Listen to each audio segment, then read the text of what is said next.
Assalamualaikum warahmatullahi wabarakatuh. Semangat pagi. Selamat datang di sesi bedah materi kita. Hari ini kita akan membahas sebuah topik yang sangat relevan bagi kita semua, yaitu Paradoks Digital 2026. Pernahkah kalian menyadari bahwa ada satu ironi besar di zaman sekarang? Di tahun 2026, kita hidup di era yang paling koneksi sepanjang sejarah manusia. Namun anehnya, kita justru semakin sering merasa terisolasi secara emosional. Pada sesi ini, kita akan membedah realitas tersebut secara lebih mendalam. Kita akan melihat fakta di balik layar gawai yang kita gunakan setiap hari, sekaligus mencari tahu bagaimana membangun ketangguhan mental di era digital. Mari kita mulai dengan sebuah angka yang menarik. Sebanyak 230 juta merupakan jumlah pengguna internet di Indonesia saat ini. Artinya sekitar 80,5% populasi Indonesia telah terhubung dengan dunia digital.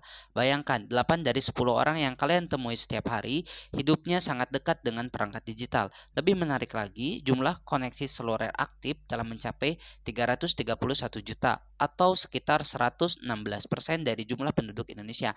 Artinya, terdapat banyak perangkat yang terhubung dibanding jumlah manusia. Namun, dari semua data tersebut, saya ingin mengajukan satu pertanyaan. Pernahkah kalian merasa kesepian ketika notifikasi ponsel sedang ramai? Atau pernahkah kalian merasa kosong meski setiap hari selalu terhubung?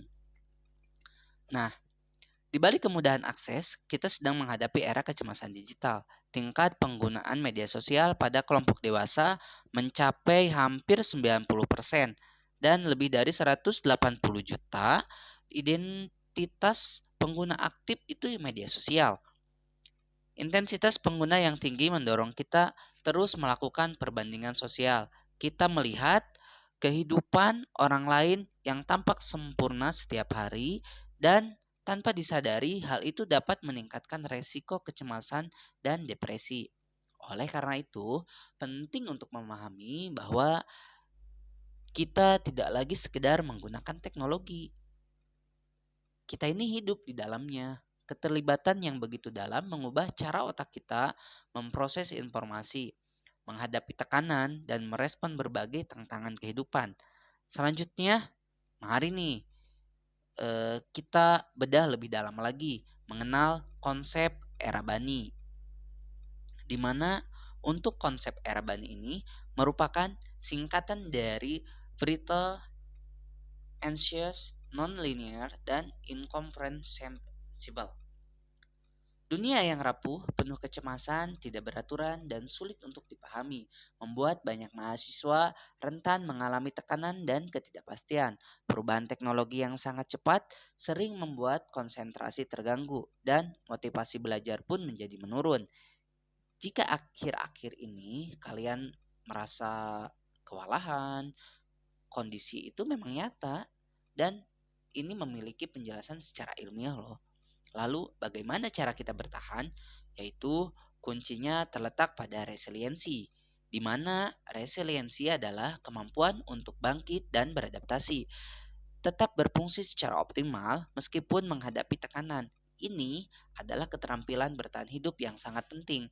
Penelitian ini menunjukkan tiga fondasi utama pada resiliensi, yaitu satu, tanggung jawab, dua, komitmen terhadap kerja keras, dan yang ketiga yaitu ketangguhan mental. Langkah pertamanya adalah melakukan digital detox secara konsisten nih.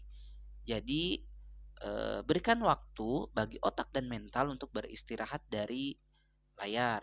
Langkah keduanya, jangan hanya menjadi konsumen teknologi saja. Maka dari itu, kita harus menjadi agen perubahan yang mampu menciptakan solusi. Langkah ketiganya adalah memperkuat dimensi spiritual. Salah satunya bisa melalui dengan berzikir dan refleksi diri. Praktik zikir ini dapat membantu menenangkan pikiran dan mengurangi stres, sekaligus menumbuhkan rasa syukur dan optimisme. Pada akhirnya, semua upaya tersebut bermuara pada satu pilihan. Apakah kita mengendalikan teknologi atau justru dikendalikan oleh teknologi itu sendiri? Resiliensi yang kuat terbentuk ketika kita menggunakan teknologi secara sadar, bukan menjadi pihak yang dikendalikan olehnya.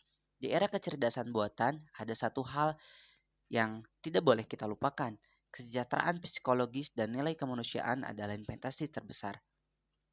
empati, kepedulian, dan kedalaman emosi tidak akan tergantikan. Untuk bertahan secara utuh, kita membutuhkan pendekatan yang holistik. Kita harus adaptif, cerdas secara emosional, dan memiliki dukungan sosial. Kita juga perlu memperkuat nilai moral dan spiritual. Mulailah dengan memprioritaskan kesehatan mental, batasi screen time, dan hadir dalam kehidupan nyata. Ingatlah bahwa resiliensi bukan berarti hidup tanpa kegagalan. Resiliensi adalah kemampuan untuk bangkit setiap kali kita terjatuh. Sebagai penutup, saya ingin meninggalkan satu pertanyaan. Bisakah kita hidup harmonis dengan teknologi tanpa kehilangan kemanusiaan?